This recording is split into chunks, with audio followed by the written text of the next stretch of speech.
Venice has a timeless quality about her, as seen along the canals, bridges, and ornate plazas.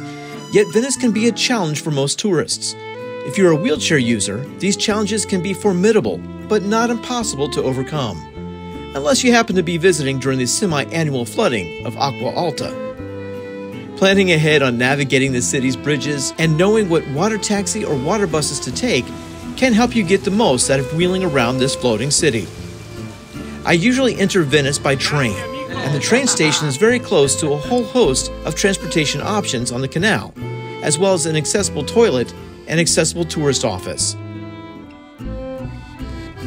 This area outside the train station here in Venice is going to be the place to kind of leave for the rest of your trip when it comes to the ferry boats.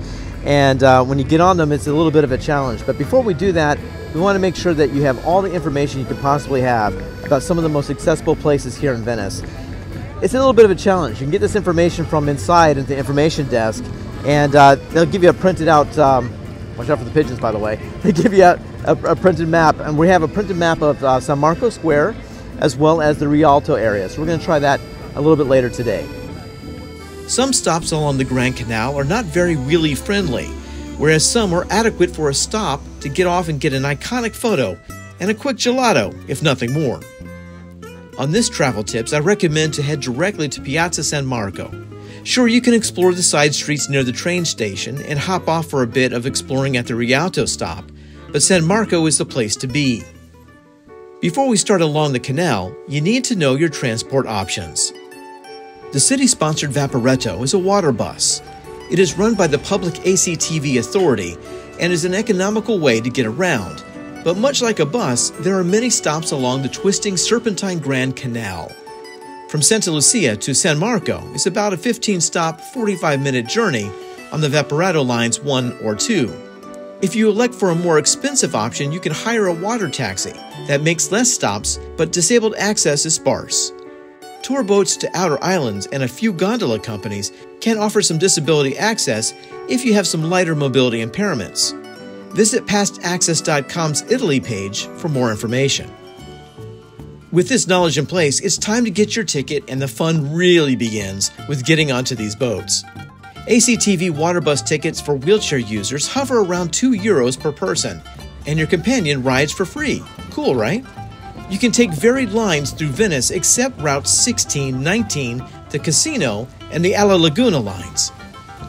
Now with your ticket, you can wheel into the dockside cover waiting area via ramps and scan your ticket.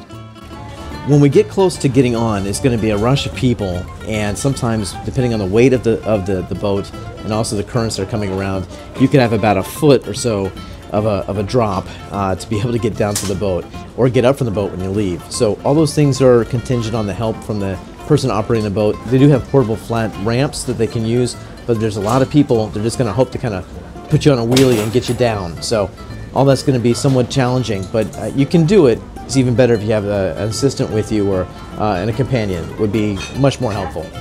Once the rope is lifted by ACTV staff, you can now venture to the shifting dock loading area. Stay clear of the arriving boat and allow others to get off. Once the boat staff member wraps the heavy mooring rope to the pylon, you are now ready to perform what I like to call the Vaporetto jump. With help from the ACTV staff, you need to time out the boats bobbing up and down to safely enter the boat, usually with throngs of Venetian commuters waiting in the way. At this stage in the process, timing is super important on your part. You see, the canal current jostles the boat up and down, and it can also very easily flip you over. The timing of your movements and ACTV assistance is very important. Once on the boat, try to get to the railing side so you can see the journey unobstructed. Here we are on the boat, getting ready to go across over to San Marco, and of course a little bit challenging, but we're on it, and it's good to be on our way.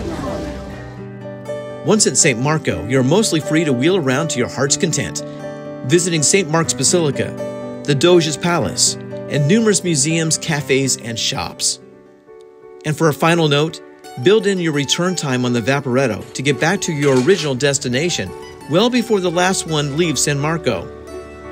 Even with all the trials and tribulations of canal travel, you will not regret the adventure of exploring this must-see city of Venice.